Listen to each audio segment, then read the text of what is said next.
বৃষ্টি শুরু হওয়া দেখে খিচুড়ি রান্না শুরু করি, আর খিচুড়ি চুলায় বসানোর সঙ্গে সঙ্গে বৃষ্টিটাও ছেড়ে যায়। কি অদ্ভুত ব্যাপার না? আমি যতবার খিচুড়ি রান্না করি ঠিক ততবারই এমনই হয়। তাই বৃষ্টির অপেক্ষা না করে আমি আজকে খিচুড়ি রান্না শুরু করেছি। আসসালামু আলাইকুম এভরিওয়ান, আমি মারুফা সুমি। আমার পেজ মণিমার রান্নাঘর থেকে আপনাদের সবাইকে জানাই প্রাণ ঢালা শুভেচ্ছা। আজকের খিচুড়িটা হবে ভিন্ন ধরনের, তবে খুব মজাদার। এই মজাদার রেসিপিটা উপভোগ করার জন্য ভিডিওটা লাস্ট পর্যন্ত দেখতে থাকুন। চলুন কথা আর না বাড়িয়ে এবার খিচুড়ি রান্নার কাজে লেগে পড়ি। আজকে খিচুড়ি রান্না করব চর্বি দিয়ে। খাসির চর্বি দিয়ে রান্না করলে খিচুড়ি অনেক মজা হয়। যদিও খাওয়া নিষেধ, তারপরেও একটু একটু খাই।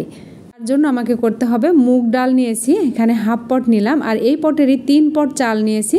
এই রান্নাটা করব পোলাওর চালের খুদ দিয়ে, যেটা নরসিংদী নারায়ণগঞ্জে এটাকে বলে চচ্চড়ির চাল। এই চচ্চড়ির চালটা আমি রাখি বাসায়, প্রায় সময়ই খাওয়া হয়। এই নারায়ণগঞ্জ নরসিংদীতে থাকতে থাকতে আমিও ওদের মতন কিছুটা খাওয়ার শিখে গেছি। এই যে এই চালটা হচ্ছে চচ্চড়ির চাল বলে, আমরা যেটাকে খুদ বলি, এখানে এরা চচ্চড়ির চাল বলে। আর ডালটা ভেজে নিয়েছি এইরকম শুধু সোনালি রং করে, একটু ফ্লেভার আসার সঙ্গে সঙ্গেই তাওয়া থেকে নামিয়ে নিতে হবে। খিচুড়ি রান্নার যে মেন উপাদান চর্বি, সেটা আগে রান্না করে নেব।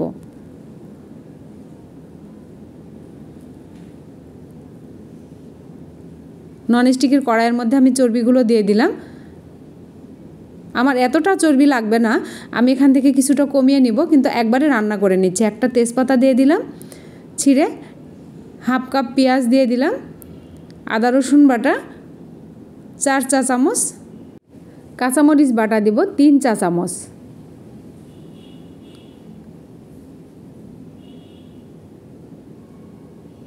এটা মাখিয়ে রান্না করব।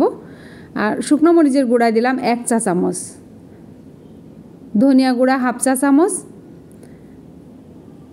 জিরা গুঁড়া হাফ চা চামচ, হলুদ পরিমাণ মতো, আর পাঁচফোড়নের গুঁড়া দিলাম সামান্য পরিমাণ, লবণ স্বাদ মতো, তেল পরিমাণ মতো। এখানে খুবই কম তেল দিব, যেহেতু এটা চর্বি গলে অনেক তেল হয়ে যাবে, সেজন্য আমি তেলের পরিমাণটা খুবই কম দিয়েছি। এখানে 2 চা চামচের মতন তেল দিলাম। গরম মশলা দিয়ে দিলাম, লং, দারচিনি, এলাচ, গোলমরিচ দিয়ে এখন একসাথে মাখিয়ে নিব। আমি এটা একবারে মাখিয়ে দিলাম। মাখিয়ে দিলে ভালো হবে, কিসের জন্য? তেল কম দিয়েছি। আর এই জালটা একসঙ্গে এখন একসাথে হতে থাকবে, তাহলে চর্বিটা গলে যাবে, তেলও বের হয়ে যাবে। খুব ভালো করে মিশিয়ে নিব মশলার সাথে। বলক আসা পর্যন্ত অপেক্ষা করব। তো বলক এসে গেছে দেখুন। এখন আস্তে আস্তে চর্বিটা গলে তেল হয়ে যাবে।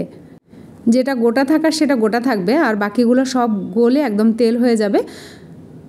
এবার সামান্য পানি দিয়ে দিলাম। চর্বির যে পানি ছিল সেটা কমে যাওয়া, শুকিয়ে যাওয়ার পরে আমি এখন এক্সট্রা পানি দিলাম। যে এবার দেখুন চর্বি গলে কত তেল বের হয়েছে। আর এই রান্নাতে তেল ব্যবহার না করাই ভালো, তারপরেও আমি 2 চামচের মতো তেল দিয়েছি। আপনারা চাইলে তেল নাও দিতে পারেন।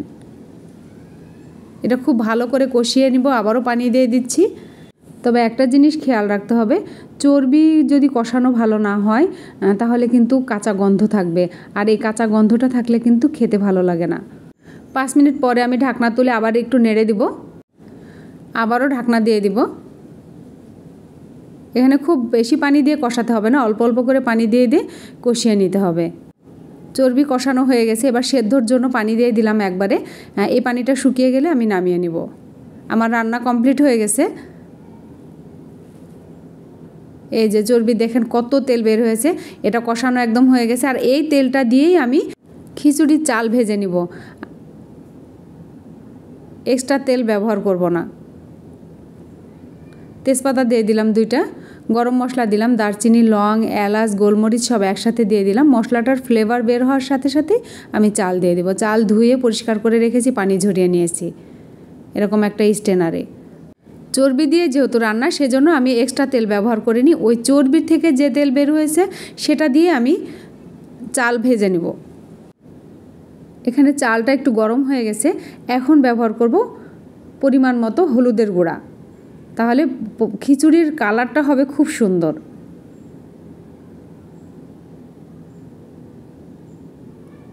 আদা কুচি দিয়ে দিলাম, 1 ইঞ্চি সাইজের। রসুন কোয়া করে রেখেছিলাম, একটা গোটা রসুন। খিচুড়িতে একটু পেঁয়াজটা বেশি লাগে, তবে এখানে পেঁয়াজ আমি 4-5টা পেঁয়াজ আমি মোটা করে কেটে রেখেছি, সেটা দিয়ে দিলাম। কাঁচামরিচ 4-5টা দিলাম। এই যে পেঁয়াজটা এমন মোটা করে কেটেছি, আমি একটু বেশি মোটা করে কেটেছি, তাহলে এটা খিচুড়ির মধ্যে যখন থাকে তখন খেতে বেশি ভালো লাগে। পোলাওর চালটা আমি ভাজবো যতক্ষণ না ঝরঝরা হবে, একটা আঠালো ভাব থাকে, সেই আঠালো ভাবটা চলে গেলেই আমার ভাজা হয়ে যাবে। খিচুড়ি চাউল ভাজা হয়ে গেছে, এবার পানি দিব, মেপে দিব অবশ্যই পানি, যেহেতু খিচুড়িতে তো পানি বেশি হলে খাওয়া যাবে না, একটু ঝরঝরা ভালো লাগে। এই গ্লাসের আমি 4 গ্লাস পানি দিব। চাল ডাল সহ 2 গ্লাস ছিল, সেখানে আমি 4 গ্লাস পানি দেব। তবে এই চালটা আমার অনেক পুরাতন, যদি পানি লাগে আরও সেক্ষেত্রে আমি পানি আরও পরে ব্যবহার করব। তবে খিচুড়িতে একবারে পানি ব্যবহার করাটাই উত্তম। স্বাদ অনুযায়ী লবণ দিয়ে দিলাম। খেয়াল রাখতে হবে ওইদিকে চর্বি রান্নার সময়ও লবণ আছে, সেক্ষেত্রে লবণের পরিমাণটা একটু হিসেব করে দিতে হবে। চাউলের বলক এসে গেছে, এবার আমি একটু নেড়ে দিলাম। চারিধার থেকে একটু নেড়ে দিতে হবে, তা না হলে কিন্তু সাইডে কাঁচা থেকে যাবে, মানে চাউলটা সেদ্ধ কম হবে।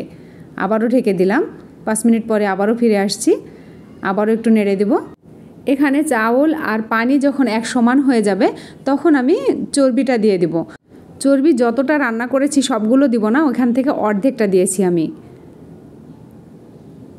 এখন খুব ভালো করে মিশিয়ে দিব যেন সব জায়গাতে চর্বি আর চাউল এক সমান হয়ে যায়। টেস্ট করে দেখছি লবণ কম লাগছে, তাই আবারও একটু লবণ দিয়ে দিলাম। আর এখানে লবণটা ভালো মতো মিশার জন্য হাত দিয়ে শুধু একটু পানি দিয়ে দিলাম, যেন লবণটা গলে যায়, সব জায়গাতে লবণ মিশে যায়। এখন চুলার ওপরে একটা তাওয়া দিয়ে দিব, এটা দম দেওয়ার জন্য। খিচুড়িটা আমি দমে রাখবো, তাহলে পাতিলের নিচে পুড়ে যাবে না। এই পর্যায়ে তাওয়াটা হিট করে নিয়ে একদম লো আঁচে রাখতে হবে, যেন খুব বেশি জোরে জাল না হয়। ঢাকনা দিয়ে ঢেকে রাখলাম একদম 20 মিনিটের জন্য। 20 মিনিট পরে আমি পরিবেশনের জন্য আসব। এই যে আমার খিচুড়ি রান্না কমপ্লিট হয়ে গেছে, এবার পরিবেশন করব। এভাবে কাঁচা পেঁয়াজ, কাঁচা মরিচ আর লেবু, আর কি লাগে। তবে যাদের চর্বি খাওয়া নিষেধ আছে তারা অবশ্যই এই রেসিপিটা এড়িয়ে যাবেন।